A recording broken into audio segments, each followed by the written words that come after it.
Hello दोस्तों, कैसे हैं। बॉलीवुड के यूट्यूब चैनल में आपका स्वागत है। आज हम बात करेंगे अभिनेत्री तनुजा के बारे में। तनुजा मुखर्जी, जिन्हें तनुजा के नाम से जाना जाता है, एक भारतीय अभिनेत्री हैं। वह काजोल और तनीषा की मां हैं और उन्हें बहारें फिर भी आएंगी 1966, ज्वेल थीफ, हाथी मेरे साथी 1971 और अनुभव 1971 जैसी हिंदी फिल्मों में उनकी भूमिकाओं के लिए सबसे ज़्यादा याद किया जाता है। इसके साथ ही वह कई मराठी, बंगाली और गुजराती फिल्मों जैसे जाकौल, एंटनी फिरिगी, देया नेया, तीन भुवनेर पारे 1969, प्रथम कदम फूल और राजकुमारी में भी दिखाई दी। तनुजा का जन्म मुंबई में कवि कुमार सेन समर्थ और उनकी पत्नी शोभना समर्थ के घर तनुजा समर्थ के 4 बच्चों वाले एक मराठी परिवार में हुआ था। उनकी मां 1930 और 1940 के दशक की मशहूर अभिनेत्री थी और उनके पिता एक कवि और फिल्म निर्देशक थे। जब वो बहुत छोटी थी तभी उसके माता पिता अलग हो गए। तनुजा ने एक बाल अभिनेत्री के रूप में फिल्मों में प्रवेश किया और 1973 तक काम करती रहीं। तनुजा की सबसे बड़ी बहन प्रसिद्ध बॉलीवुड अभिनेत्री नूतन थी। तनुजा की एक और बहन है चतुरा, जिन्होंने बॉलीवुड में एंट्री नहीं की। विज्ञापन तनुजा का जन्म और पालन पोषण मुंबई के विले पार्ले ई इलाके में हुआ था और तनुजा की बहन नूतन विले पार्ले ई में रहती थी। करियर उन्होंने अपने फिल्मी करियर की शुरुआत अपनी बड़ी बहन नूतन के साथ फिल्म हमारी बेटी 1950 में बेबी तनुजा के रूप में की।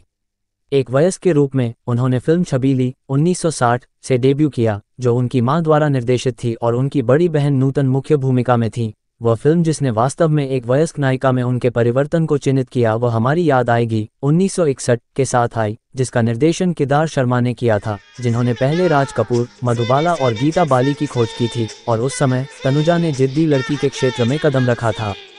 50 के दशक में गीता बाली द्वारा इतनी कुशलता से उनकी शुरुआती फिल्मों में से एक, जो उनके अभिनय के लिए उल्लेखनीय थी, शहीद लतीफ़ द्वारा निर्देशित बहारें फिर भी आएंगी 1966 थी। संयोग से ये गुरु दत्त टीम की आखिरी पेशकश थी। विशेष रूप से गीत वो हंस के मिले हमसे में दिखाई देती है। माना जाता है कि इसे गुरु दत्त के जीवित रहते हुए चित्रित किया गया था, जिन्होंने उनके प्रदर्शन को धीमा करने में मदद करने के लिए कड़ी मेहनत की थी। विज्ञापन नतीजा ये हुआ कि स्वाभाविक सहज कलाकार ने अत्यधिक संयमित प्रदर्शन किया, जो फिल्म का मुख्य आकर्षण बन गया, साथ ही उसके करियर का भी, क्योंकि वह जल्द ही मुख्य भूमिकाओं में चली गई।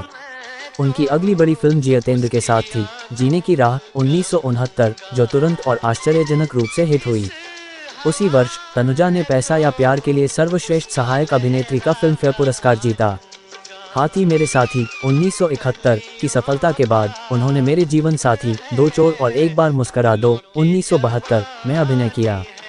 उन्होंने जिन अन्य फिल्मों में अभिनय किया है उनमें पवित्र पापी, भूत बंगला, अनुभव आदि शामिल हैं। 60 के दशक के मध्य में तनुजा ने कोलकाता में बंगाली फिल्मों में समानांतर करियर शुरू किया, जिसकी शुरुआत फिल्म देया नेया 1963 से हुई, जहां उनकी जोड़ी दिग्गज कलाकार के साथ थी, बंगाली सिनेमा के उत्तम कुमार। इसके बाद उन्होंने एंथनी फिरंगी 1967 और राजकुमारी 1970 जैसी यादगार हिट फिल्में दी। विज्ञापन तनुजा की तत्कालीन सुपरस्टार सौमित्र चटर्जी के साथ ऑन स्क्रीन केमिस्ट्री शानदार थी, जिनके साथ उन्होंने तीन भुवनेर पारे 1969, प्रथम कदम फूल आदि जैसी कुछ बड़ी बॉक्स ऑफिस हिट फिल्में दी। तनुजा ने इन बंगाली फिल्मों में अपनी खुद की लाइनें बोली। बाद में तनुजा ने कई वर्षों तक फिल्मों से संन्यास ले लिया, लेकिन जब उनकी शादी टूट गई तो वह वापस आ गई। अब उन्हें अक्सर पूर्व नायकों द्वारा अभिनीत सहायक भूमिकाएं पेश की जाने लगी। उनके प्यार की कहानी के नायक अमिताभ बच्चन को खुद्दार 1982 में उन्हें भाभी भाभी कहना पड़ा।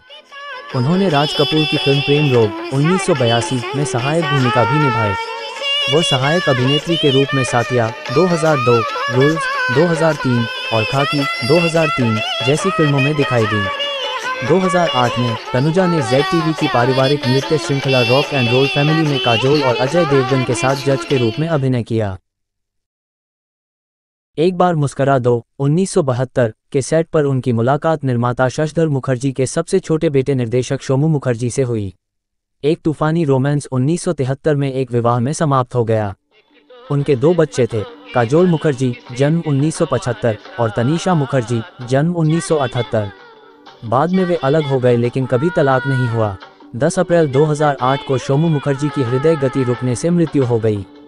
तनुजा का जन्म एक फिल्मी पृष्ठभूमि वाले परिवार में हुआ था। उनके पिता एक निर्देशक और मां एक प्रसिद्ध फिल्म अभिनेत्री थी। साथ ही उनकी बड़ी बहन नूतन भी एक स्थापित अभिनेत्री थी। तनुजा को पढ़ाई करना कभी पसंद नहीं था, लेकिन उन्हें नई भाषाएं सीखने में बहुत रुचि थी। जब वो स्विट्जरलैंड में पढ़ाई कर रही थी तो अपने पिता को जर्मन भाषा में पत्र लिखा करती थी। उन्हें 16 साल की उम्र में अपना स्कूल छोड़ना पड़ा और अपनी बड़ी बहन के साथ फिल्म छबीली में एक छोटी भूमिका के साथ शुरुआत करनी पड़ी, क्योंकि उनका परिवार कुछ वित्तीय संकट का सामना कर रहा था। तनुजा कभी भी नायिका के रूप में शीर्ष पर पहुंचने को लेकर गंभीर नहीं थी, बल्कि वह हमेशा एक बेहतरीन कलाकार बनना चाहती थी। इसलिए उन्होंने हमेशा एक संभावित भूमिका निभाई, भले ही वो सहायक भूमिका ही क्यों ना हो। 10 साल की लंबी शादी के बाद तनुजा अपने पति से अलग हो गई, क्योंकि आए दिन झगड़े होते थे। लेकिन उन्होंने उसे कभी तलाक नहीं दिया, ताकि वे अपने बच्चों के प्रति अच्छे माता पिता के रूप में अपनी जिम्मेदारी निभा सकें।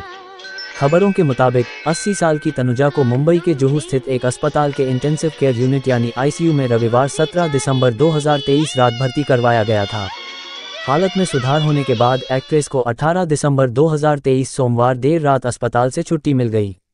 वीडियो पसंद आया तो लाइक शेयर कीजिए, कमेंट कीजिए। अगले वीडियो में फिर मिलते हैं कोई नई जानकारी के साथ। जय हिंद दोस्तों।